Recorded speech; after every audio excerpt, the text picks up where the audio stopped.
There was a monk who lived in a monastery up on the hill.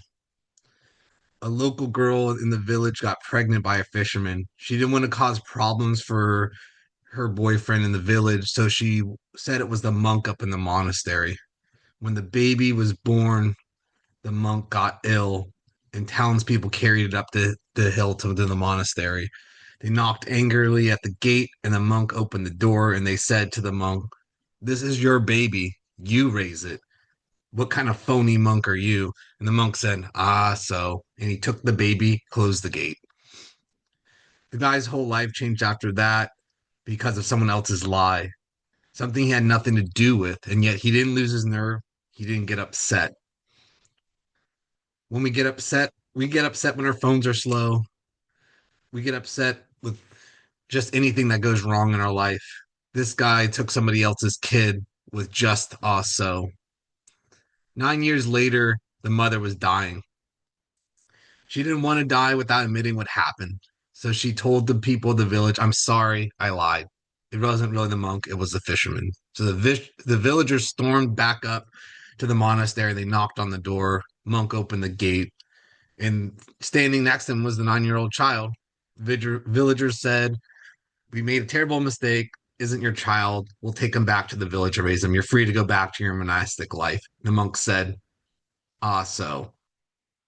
To be told this is your kid and to take care of it when you're a monk in a monastery is completely not what you would a normal human being in our lives would do. We would be in court, we would be fighting something like this.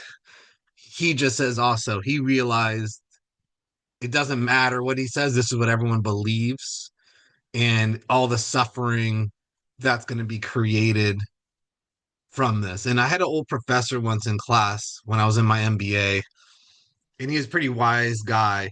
He had that Zen quality to him.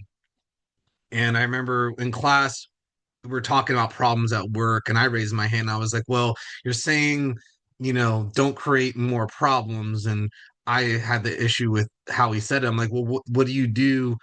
Anything you do is going to create a problem." And then the professor said, "The idea is whatever next problem you're creating is smaller than the one you currently got." And that always stuck with me. And I feel like this monk in this story got that. Like this, it's actually easier for him to take care of this kid than fight the whole town. It's less of a problem.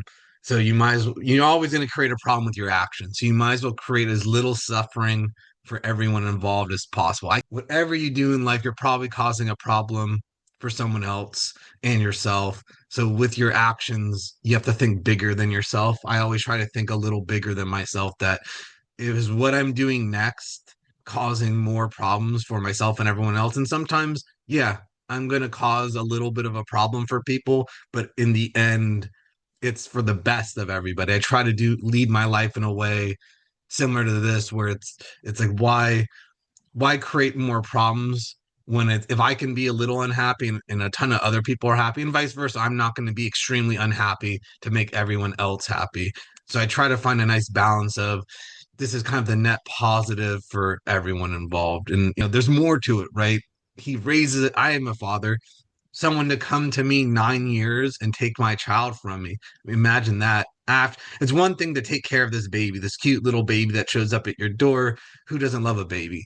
So that's the easier part. Someone's gonna strip your kid away. Oh, actually, it's not your kid. Give it back. Give the rightful father back the child. Right? Can you imagine that? And he said, "Also, again, he could still see that kid if you wanted. The kid has a connection to him. I get it. It's like you could walk down the hill and go visit that child. You're gonna have town with the pitchforks angry over you." So I think this is a microcosm for the macrocosm of the world here. One monk, he never did anything wrong. He's up in the monastery, he's getting accused of things twice. He's having a big problem he didn't create. And both times he says, "Ah, so doesn't matter." He just moved on from the whole thing. There's so many great parables out there, and I think they're so true to life. The ancient people knew so much. They didn't have TV, they didn't have all this other stuff. They had time to think. And I think this is in these little parables, it's like a seed to a tree in these parables. Plant that seed in your own mind. It might take years to grow into a giant oak tree, but these little seeds will have an effect on you. And this is one of those stories.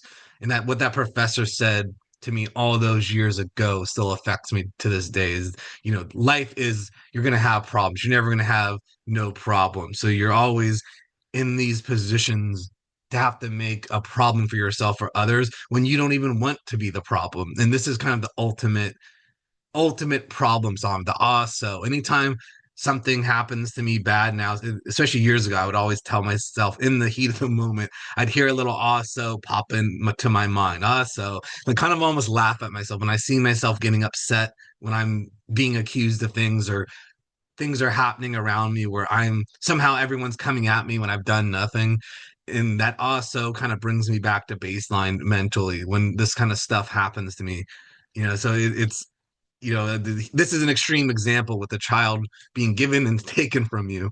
But I think in our lives, we need to we need to live our lives in a way that karma doesn't come back to you. Whether you're in the Zen tradition or not, or Hindu for that matter. Karma is a big part of that, but I think a lot of Westerners we're aware of karma. What you reap is what you sow. Um, and but there's a part of karma that I don't think people talk about, and Sadhguru had taught me this a few years ago. I'm not really a fan of him as a person, and there's a lot of problems with him. But just like these stories, I can pull anything from anyone. And one of the important things he taught me, I read his book on karma, is that karma isn't just what you reap, what you sow, doing actions not wholeheartedly. So in this story, if the monk took that son in and treated him badly because he's upset about what happened, you're doing something half-heartedly and you're creating karma. Now that child's gonna be upset with you, he's gonna feel neglected. You're creating more karma in the world, more problems. But if you take that child in and you love it as your own, no karma. You're doing it wholeheartedly. Or don't take the child in at all.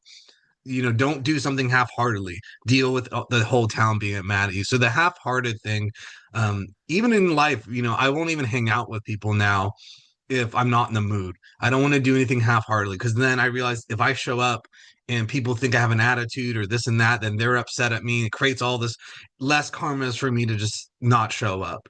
I think at the end of the day, as Westerners, especially because I'm an American, I'm a Westerner, we don't think about this stuff. It's all about us. It's all about, rugged individualism here in the US.